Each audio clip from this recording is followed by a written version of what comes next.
அனைவருக்குமே வணக்கம். ஸோ இந்த வீடியோவில் பார்த்தீங்கன்னா நம்ம எதை பற்றி பார்க்க போகிறோம் அப்படின்னு பார்த்தீங்கன்னா மைவி3 ஆட்ஸ் என்ற நிறுவனம் பார்த்தீங்கன்னா திடீர்னு முடக்கப்பட்ட சம்பவத்தினால இதில் முதலீட்டாளர்களுக்கும் அதே மாதிரி உறுப்பினர்களாக இருந்தவர்களுக்கும் பார்த்தீங்கன்னா அதிர்ச்சியை ஏற்படுத்தியிருந்தது. ஸோ இதன் அடிப்படையில் தான் இப்போ பார்த்தீங்கன்னா இந்த மைவி3 ஆட்ஸ் என்ற நிறுவனத்தில் பார்த்தீங்கன்னா வழக்குப்பதிவு முடிவுக்கு வந்திருக்கு. ஸோ இது மீண்டும் செயல்படும் அப்படின்ற மாதிரி பார்த்தீங்கன்னா இப்போ தகவல் பார்த்தீங்கன்னா ஸோ இந்த நிறுவனத்திலிருந்து ஒரு தகவல் கிடைத்திருக்கு. ஸோ இதன் அடிப்படையில் தான் பார்த்தீங்கன்னா சக்தி ஆனந்த் அவர்கள் பார்த்தீங்கன்னா கொடுத்த அப்டேட்டின் பிரகாரம் பார்த்தீங்கன்னா இந்த நிறுவனம் செயல்படுமா, இதில் பார்த்தீங்கன்னா உறுப்பினர்களாக சேர்ந்தவர்களுக்கும் அதே மாதிரி ஸோ முதலீட்டாளர்களுக்கும் இந்த பணம் ரீஃபண்ட் ஸோ ஆகுமா வராதா வருமா, ஸோ இது செயல்படுமா செயல்படாதா அப்படின்ற ஒரு பெரிய ஸோ எதிர்பார்ப்பாகவே பார்த்தீங்கன்னா டெய்லியுமே இந்த அப்டேட்டுக்காக ஸோ வெயிட் பண்ணியிருந்த நிலையில தான் இப்போ பார்த்தீங்கன்னா சக்தி ஆனந்த் அவர்கள் கொடுத்த அப்டேட்டின் பிரகாரம் பார்த்தீங்கன்னா ஸோ இது வரைக்குமே இந்த நிறுவனத்துடைய ஆப்பை பொறுத்தளவுக்கு 1 மில்லியன் பேருக்கு பார்த்தீங்கன்னா இது யூஸ் பண்ணிட்டு வராங்க.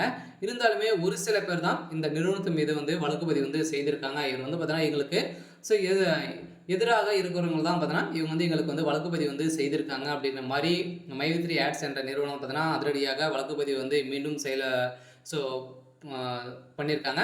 ஸோ அதே தொடர்ந்து எதிர்ப்புகள் வந்திருந்த நிலையில் இதற்கு முடிவுக்கு ஸோ வந்ததாக தான் சொல்லியிருக்காங்க. சொல்லக்கூடிய விரைவில் இது இன்னும் 2-3 தினங்களில் இந்த மைவி3 ஆட்ஸ் என்ற நிறுவனம் செயல்படும் அப்படின்ற மாதிரி சொல்லியிருக்காங்க. ஏற்கனவே பார்த்தீங்கன்னா இந்த நிறுவனத்தில் ஸோ கூகுள் ப்ளே ஸ்டோர்லேருந்து நீக்கப்பட்ட சம்பவத்தினால தான் இதில் பெரும் அதிர்ச்சியை ஏற்படுத்துது. இருந்தாலுமே இது பார்த்தீங்கன்னா குரோம்லேருந்து நீங்கள் டவுன்லோட் பண்ணி மீண்டும் இதில் செயல்படுது அப்படின்ற மாதிரி தான் சொல்லியிருக்காங்க.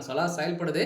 இருந்தாலுமே அதிகாரப்பூர்வமாக பார்த்தீங்கன்னா இப்போ ஸோ தமிழ்நாடு அரசு முடக்கி வச்சுருக்காங்க. இது இந்த வழக்கு முடிவுக்கு வந்த பின் நம்மளுக்கு இது செயல்படும் அப்படின்ற சக்தி ஆனந்த் அவர்கள் கொடுத்துருக்காரு. இன்னும் 2-3 தினங்களில் இது நாங்கள் ஸோ முடித்துருவோம் அப்படின்றத தான் இப்போ பார்த்தீங்கன்னா சொல்லியிருக்காரு. ஸோ எங்களுக்கு ஸோ நீதி கிடைக்கிற வரைக்கும் நாங்கள் போராடுவோம் அப்படின்ற மாதிரி சக்தி ஆனந்த் அவர்கள் கொடுத்த அப்டேட்டின் பிரகாரம் தான் பார்த்தீங்கன்னா அனைவருக்குமே ஒரு மன நிம்மதியாக ஸோ இருந்திருக்கு.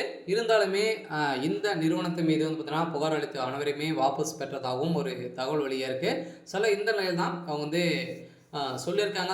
இதில் முதலீட்டாளர்களுக்கும் உறுப்பினர்களுக்கும் பார்த்தீங்கன்னா ரீஃபண்ட் ஆகுமா அப்படின்னு பார்த்தீங்கன்னா இந்த நிறுவனம் செயல்பட்டது அப்படின்னா இதில் விருப்பமுடையவர்கள் இருக்கலாம், இல்லை அப்படின்னா ஸோ நீங்கள் க்ளோஸ் பண்ணிட்டு லாக்அவுட் பண்ணிட்டு போயிடலாம் அப்படின்ற மாதிரி இந்த நிறுவனம் சொல்லியிருக்காங்க. இதற்கு நீதிமன்றமும் அதே மாதிரி தான் சொல்லியிருக்காங்க. விருப்பமுடையவர்கள் நீங்கள் பயன்படுத்தலாம். பார்த்தீங்கன்னா இதுக்கு மேலே உங்களுடைய பணம் நீங்கள் பார்த்து நீங்கள் விளையாடணும் அப்படின்ற மாதிரி சொல்லியிருக்காங்க. இருந்தாலும் இந்த நிறுவனம் பார்த்தீங்கன்னா ஒரு நிறுவனத்திலிருந்து ஒரு விளம்பரத்தின் மூலமாக நீங்கள் இவ்வளோ சம்பாதிக்கலாம் அப்படின்ற சொல்லி இவங்க நிறைய மோசடிகள் செஞ்சுருக்காங்க. இது வரைக்குமே பார்த்தீங்கன்னா ஒரு 17 லட்சம் கோடிக்கு மேலே இதில் மோசடிகள் செஞ்சுருக்காங்க அப்படின்ற மாதிரி ஸோ தகவல் வெளியாக இருக்குது. இருந்தாலுமே இந்த நிறுவனத்தின் மீது